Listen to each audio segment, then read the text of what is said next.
eo amin'ny sihatry ny fitanterana kosa saindray dia nanatanteraka fitokonana tetsy Ambodivona androany ireo mpitatitra na amin'ny zotra miazo ny lalam-pirenena faharoa teo jerentsika indrindra ary ny fanatetiana.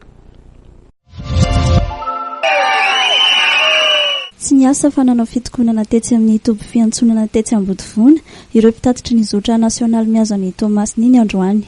Ny anton'izao fitokonana izao ny tsy faneken'izy ireo ny famondrana azy eny amin'ny toby fiantsonana eny Ambomanambola satria lavitra ny mpanjify ny toerana iny ary miteraka fatiantoka ho an'ireo mpitatitra ihany koa izany fahalaviran'ny toeram-piantsonana izany. Tena mahatonga anay zany manao azo hetsika zao dia fotoam-panovan zao anatin'ny zava-rehetra hita fa tsy mety ao anatin'ny fitantanana ity mistera ny fitaterana ity. Manampy avy hatrany filohan'ny mpitatitra zay manoloana ny zavatra hetsika ataonay dia ny tsifony ranay eto amin'ity gara rotera ity Ambodivona ity satria atao inona moa ity raha miala eto zay nefa atao anatin'ny amapolo taona maro zay nefa ny aina sy ny velona teto manohana ny présidentna coopérative zay amin'izay hetsika afa nataony tany amin'ny rehetra zay nandehanany tsy alana eto amin'ity toerana ity.